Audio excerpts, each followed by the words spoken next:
आप बताइए क्या हाल है? एकदम बढ़िया। दिनेश भाई, शूट कर रहे हैं आप यहाँ पे मुंबई में। जी। इस फिल्म की शूट है ये संकल्प फिल्म है जो हम लोगों ने शुरू किया था आजमगढ़ में, और सिर्फ गाने बचे थे जो मुंबई में करना था। तो फिल्म लगभग कंप्लीट है, बस एक दिन का और शूट है और पूरी तरह फिल्म कंप्लीट हो जाएगी। जी। दिनेश भाई, आपके साथ साथ और कौन लोग हैं, क्या स्टोरी लाइन है बेसिकली संकल्प? और मुझे लगता है डायरेक्टर साहब ज़्यादा अच्छा बता पाएंगे। बताइए, हमारे डायरेक्टर साहब हैं जिनके निर्देशन में ये फिल्म बन रही है। जी। हेलो। हेलो जी, बताइए फिल्म की स्टोरी लाइन क्या है और कौन कौन से कलाकार हैं? बहुत छोटे में स्टोरी बताऊंगा। जी। बेसिकली एक संकल्प जैसा इसका टाइटल है, एक पिता के लिए बेटे का एक संकल्प है इस पिक्चर में, जो मुख्य कह सकते हैं सार है उस फिल्म का। बाकी फिल्म इंटरटेनमेंट से पूरा भरा हुआ है, कॉमेडी है, इमोशंस तो हैं क्योंकि संकल्प पिता के लिए एक बेटे का, ये एक अद्भुत बात होगी जो अलग होगी। जी। क्या इसके साथ ही जो फिल्म का ये आखिरी शेड्यूल है इसके साथ फिल्म कंप्लीट हो जाएगी या कुछ और होगा? बस शूट का काम ख़त्म हो गया, एडिट हो चुकी है, बाहर निकलने को बस बेताब है, बस डबिंग का कुछ हिस्सा बचा हुआ है। तो मैं मान रहा हूं कि फिल्म बहुत जल्दी बहुत बिल्कुल। आपको स्टार कास्ट के बारे में नहीं बताया दिनेश भाई को? मैं देख रहा हूं। देखिए, स्टार कास्ट में 3 तो आपको दिख ही रहे हैं, 2 सॉरी। सुशील भाई हैं इसमें जो दिनेश जी के अपोजिट और अपर्णा जी के पिता का रोल कर रहे हैं, और सुजान सिंह इसमें दिनेश जी के पिताजी का रोल कर रहे हैं, जो बहुत मार्मिक रोल है। और भाई अर्जुन ये मुख्य किरदार हैं धारा के।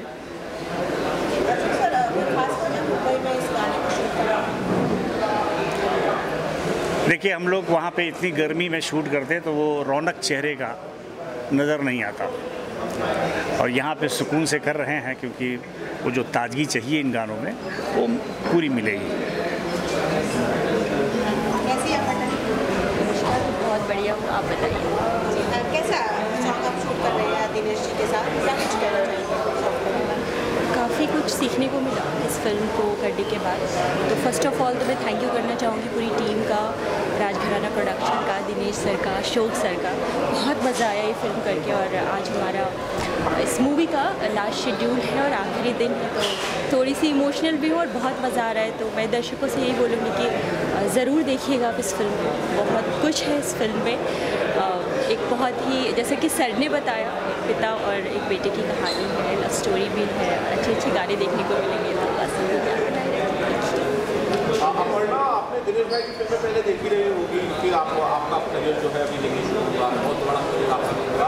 आपने कभी सोचा था कि एक बार मौका मिलेगा आपको दिनेश लाल यादव जो स्टार के साथ काम करने का मौका मिलेगा आपको? क्या आपने फिल्में देखी रही होंगी? डेफिनेटली मैं पर्सनली सर की बहुत बड़ी फ़ैन हूँ, इनसे सीखा है बहुत कुछ, थ्रू आउट मूवी में सीखा है। और जहाँ तक आपने बोला कि सोचा था, तो सोच के तो मैं आई थी कि ज़रूर सर के साथ मैं काम करूँगी, और बहुत ऊपर वाले का शुक्रगुजार हूँ मैं कि बहुत जल्दी मुझे करियर के अर्ली टाइम में ही सर के साथ काम करने का मौका मिला और बहुत कुछ सीखने का मौका मिला। तो आपने बहुत सारे कलाकारों के साथ काम किया, कई और स्टैब्लिश नामों के साथ काम किया। दिनेश जी के बारे में आपको क्या कहती है सबसे अच्छी चीज़ दिनेश लाल यादव के बारे में आपको क्या लगी? सर एक बहुत अच्छे एक्टर है, एक वर्ड में नहीं बता पाऊँगी तो 2-3 वर्ड्स और सेंटेंस में बता पाऊँगी। सर एक बहुत अच्छे एक्टर है, एक बहुत अच्छे इंसान है, और एक बहुत ही फैंटास्टिक को एक्टर है। क्योंकि जब मुझे था कि मुझे दिनेश सर के साथ काम करना है, तो I was of course little bit nervous कि I don't know what's gonna be happen and क्या होगा। बट जब पहला ही शॉट हुआ तो बहुत कंफर्टेबल थे, और जो गलतियाँ होती थी तो सर ने भी बहुत बारी बताया कि बेटा आप इसको करो, तो कंफर्टेबली पूरी मूवी कैसे निकल गई पता नहीं चला। सर आपसे जानना चाहेंगे किस तरह से है और क्या कहना चाहिए? ये राजघराना फिल्म प्राइवेट लिमिटेड के बैनर की तरह फिल्म बना है, और फिल्म का नाम है संकल्प। सब बाकी जानकारी आपको मिल गया। इसके निर्माता हैं आदरणीय आदित्य झा जी, जो अभी से उपस्थित नहीं है। फिल्म कंप्लीट हो गई है, बहुत जल्द रिलीज होगा। सिर्फ गाने बचे थे और सर का कुछ डबिंग बचा, और जल्दी हम लोग कर लेंगे। दिनेश भाई, अभी इलेक्शन रिजल्ट्स को हार्डली 1-2 हफ्ते ही हुआ है, और आपने बहुत मेहनत की। 45 डिग्री में आप लगातार 40-50 दिनों तक प्रचार कर रहे थे। उसके बाद जैसे रिजल्ट आए, एक बार फिर से आप फिल्मों की तरफ वापस आ गए, थोड़ा और रेस्ट कर लेते? नहीं, मुझे लगता है कि सबसे जो मेरा पहला काम है वो तो यही है। और चूँकि मैं धन्यवाद देना चाहता हूँ राजघराना फिल्म्स को भी और हमारे डायरेक्टर साहब को भी कि जैसे ही चुनाव अनाउंस हुआ उन्होंने अपनी फिल्म वहीं रोक दिया कि कोई बात नहीं, अब हम चुनाव बाद काम कर लेंगे। तो मैं तो इसके लिए पहले से शुक्रगुजार हूँ इनका कि इन्होंने अवसर दिया मुझे और मैं वहाँ पे जो मेरा काम था मैंने किया। और उसके बाद मेरा सबसे पहला दायित्व यही था कि चुनाव ख़त्म होने के बाद रिजल्ट कुछ भी हो, सबसे पहले मुझे ये मूवी कंप्लीट करनी थी, क्योंकि मूवी में इतना सारा पैसा लगा हुआ है, सिर्फ 3 दिन के काम के लिए फिल्म रुकी हुई है। तो ये तो हमारा पहला दायित्व है कि पहले हम इसको पूरा करें। और दूसरी बात, जो मेरी पार्टी भी है, जो मेरे पार्टी के शीर्ष नेता हैं, वो लोग भी मुझे यही कहते हैं कि आप अपना काम पहले करिए, उसके बाद आपके पास जो समय बचता है वो समय क्षेत्र में भी दीजिए, पर पहला जिम्मेदारी आपका अपना काम ही है। तो अगर हम आजमगढ़ में भी रहते हैं तो वहाँ फिल्में पहले हम करते हैं और उसके बाद जो भी समय बचता है वो हम जनता को देते हैं, उनके साथ बैठते हैं, उनका भी काम करते हैं।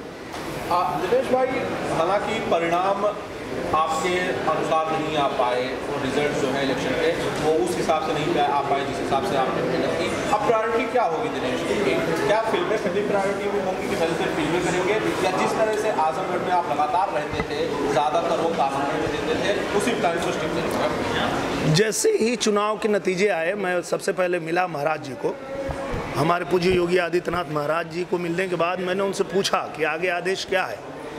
तो महाराज जी ने कहा कि आप अपना काम करिए, जहाँ भी शूटिंग होती है, अगर आप 20-25 दिन कहीं बाहर शूट कर रहे हैं तो फिर उसके बाद 5-10 दिन आप क्षेत्र में रहिए, आजमगढ़ छोड़ना नहीं है। आजमगढ़ गाजीपुर आपकी जो है आवाजाही बनी रहनी चाहिए। तो हम लोग वही प्लान किए हैं कि एक शूटिंग से दूसरे शूटिंग के बीच में हम 10 दिन जो है वो वहीं रहेंगे। उसके अलावा अगर शूटिंग आजमगढ़ में ही हो रही है तो फिर तो लगातार वहाँ है ही।